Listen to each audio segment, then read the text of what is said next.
भदोही के औराई ब्लॉक अंतर्गत अहिमनपुर ग्राम सभा में आंगनबाड़ी केंद्र के अभाव को लेकर ग्राम प्रधान राम प्रकाश ने उच्च अधिकारियों से गुहार लगाई है। उन्होंने आरोप लगाया है कि सरकारी तंत्र अब तक गांव में आंगनबाड़ी की व्यवस्था उपलब्ध कराने में पूरी तरह विफल रहा, जिससे छोटे बच्चों को भारी परेशानी का सामना करना पड़ रहा।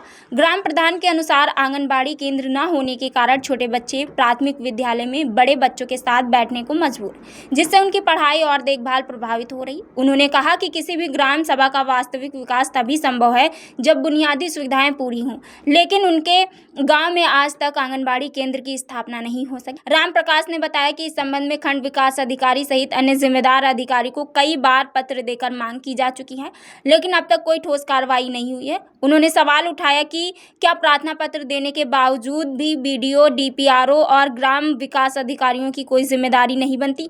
ग्राम प्रधान ने सरकार से मांग की है कि खाली पड़ी सरकारी जमीन को चिन्हित कर जल्द से जल्द आंगनबाड़ी केंद्र का निर्माण कराया जाए, ताकि गांव के बच्चों को बेहतर शिक्षा और सुविधाएं मिल सके।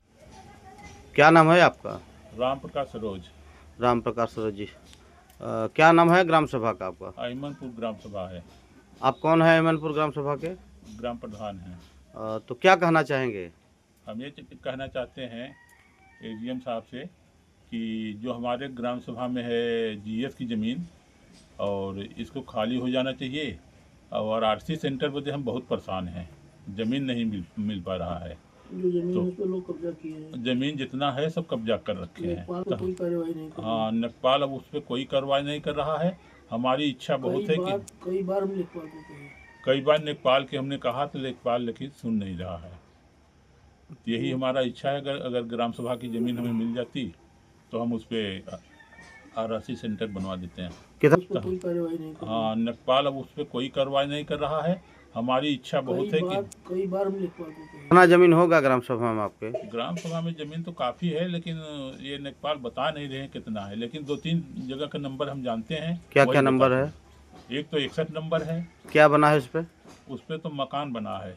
दूसरा है 296 नंबर, उस पर भी मकान बना है। और एक 296 और है, वो बाउंड्री के अंदर कब्जा है, वो 3.5 बिस्सा के ऊपर है। कौन किया है कब्जा? वो लल्लू बनवाल ने कब्जा कर रखा है। क्या बनाए हैं उस पर? वो हड़हा की जमीन नहीं, हड़हा की जमीन तो दूसरी है, वो बाउंड्री के अंदर है। तो आप यह मांग करते हैं कि खाली कराई जाए जमीन? हाँ, हम मांग करते हैं कि खाली कराई जाए ज़मीन। हमारा दूसरा सिस्टम उसको चालू हो, राशि सेंटर हो, कोटा की मकान हो। हम तो दोनों बदे परेशान हैं, लेकिन ज़मीनें नहीं मिल पा रहा है तो हम कहाँ से कराएं।